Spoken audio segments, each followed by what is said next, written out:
Hello दोस्तों, मेरा नाम है पुजारी महादेव। आज मैं आप लोगों को जो टॉपिक सिखाने वाला समझाने वाला हूँ उस टॉपिक का नाम है dissolution of partnership form. Dissolution of partnership form.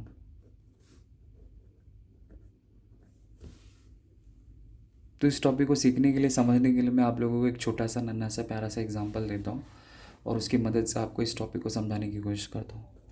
तो समझो कि फॉर एग्ज़ाम्पल ये है मुन्नी। तो ये है मुन्नी, बदनाम हुई डार्लिंग तेरे लिए।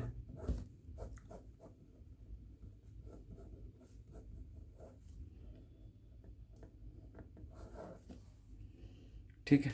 और ये है दूसरी शीला, नाम तो सुना ही होगा।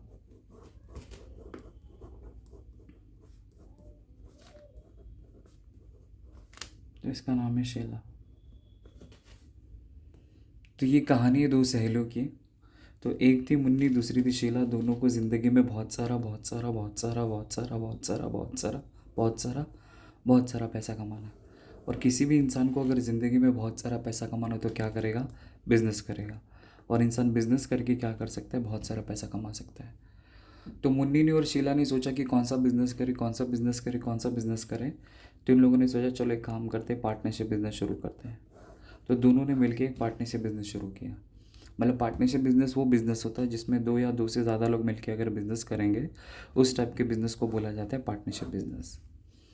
तो दोनों ने मिलकर एक पार्टनरशिप बिजनेस शुरू किया और बिजनेस स्टार्ट करते समय डिसाइड किया कि बिजनेस में जो भी प्रॉफिट होगा या फिर बिजनेस में जो भी लॉस होगा उसको हम लोग आपस में रेशो के हिसाब से डिस्ट्रीब्यूट करके लेंगे। और इन लोगों ने अपने रेशो डिसाइड किया, समझो इक्वली।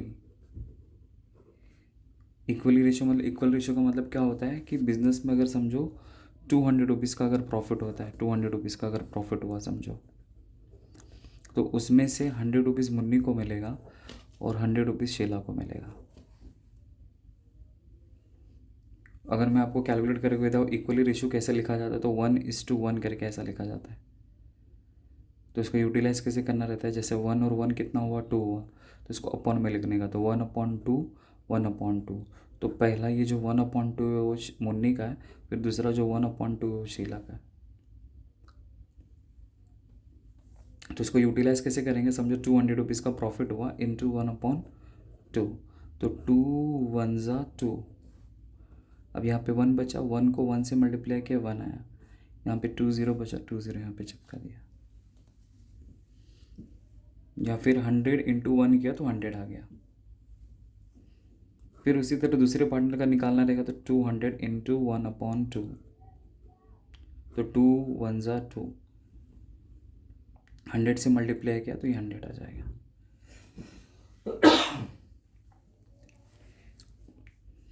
तो इस तरह मुन्नी को 100 रुपीज़ और शीला को 100 रुपीज़ मिल जाएगा।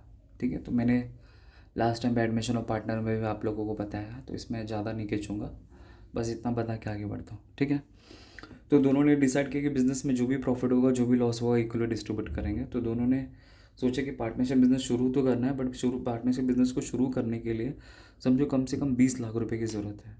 और इस 20 लाख रुपए में से समझो कि दोनों पार्टनर से मिलकर 5 लाख रुपए जमा किया। इतना पैसा मतलब बिजनेस में दोनों ने इन्वेस्ट किया, 5 लाख रुपए।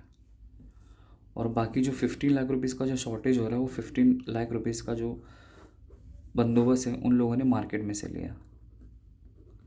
अब कहाँ से ले सकते हैं? तो इंसान को जब भी पैसे की ज़रूरत पड़ेगी तो 3 जगह से पैसा ले सकता है।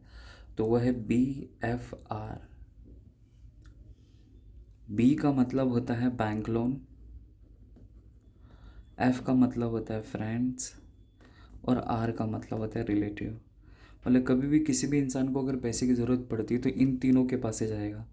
बैंक से लोन लेगा, या फिर फ्रेंड से पैसे का जुगाड़ करेगा, या फिर रिलेटिव से। तो यहाँ से जाके इंसान क्या कर सकता है? अपना पैसा, मतलब अपनी पैसे की ज़रूरत को पूरा कर सकता है।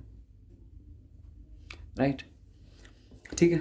अब कहानी में आगे बढ़ते। तो इस तरह उन लोगों ने 20 लाख रुपीज़ का अरेंजमेंट किया और अपना पार्टनरशिप बिजनेस शुरू किया।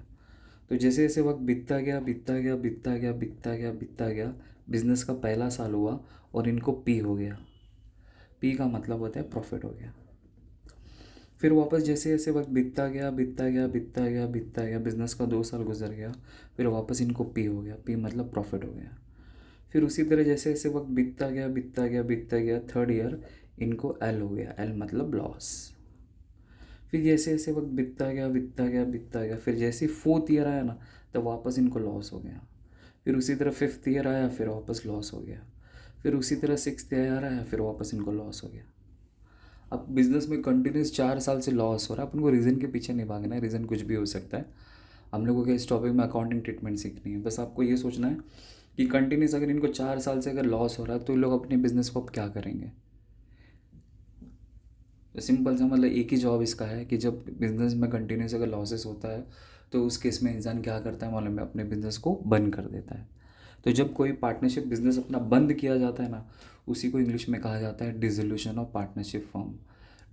डिसोल्यूशन का मतलब होता है शट डाउन करना बिजनेस को, या वाइंड अप कर देना। तो पार्टनरशिप बिजनेस जब बंद करने का टाइम आता है, तो हम लोग सीधा अपने बिजनेस को ताला मार के नहीं निकल सकते, मतलब जा नहीं सकते।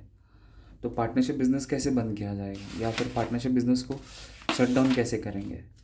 तो पार्टनरशिप बिजनेस तभी शट डाउन हो सकता है या बंद हो सकता है।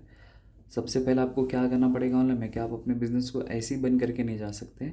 आपको सबसे पहला क्या करना पड़ेगा, अपने बिजनेस की जितनी भी लाइबिलिटीज़ है ना, उन सारी की सारी लाइबिलिटीज़ को आपको पहले पेड करना पड़ेगा।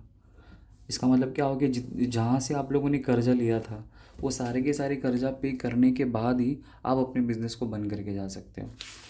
अब जैसे मैंने यहाँ पे आपको एग्जांपल दिया कि 15 लाख रुपए इन लोगों ने मार्केट में से लिया, बैंक से लिया, फ्रेंड से लिया, रिलेटिव से लिया। समझो कि बिज़नेस के 2 साल प्रॉफिट हुआ, तो 15 लाख में से समझो कि उन लोगों ने 3 लाख रुपए पे कर दिया था, तो बचा कितना, 12 लाख रुपया। तब इन लोगों को अपना 12 लाख रुपए किसी भी हालत में क्या करना पड़ेगा, पे करना पड़ेगा,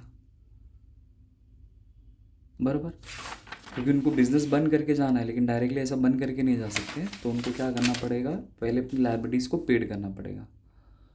तो लाइबिलिटीज़ को पेड कैसे करें, बिजनेस में तो पैसा ही नहीं है, तो लाइबिलिटी को पैसे पेड कैसे करेंगे। तो इसका इसका जवाब है, बिजनेस की लाइबिलिटी को अगर पेड करना है ना, तो लोग क्या करेंगे, अपने बिजनेस के असेट्स को मार्केट में सेल करेंगे, सोल्ड करेंगे।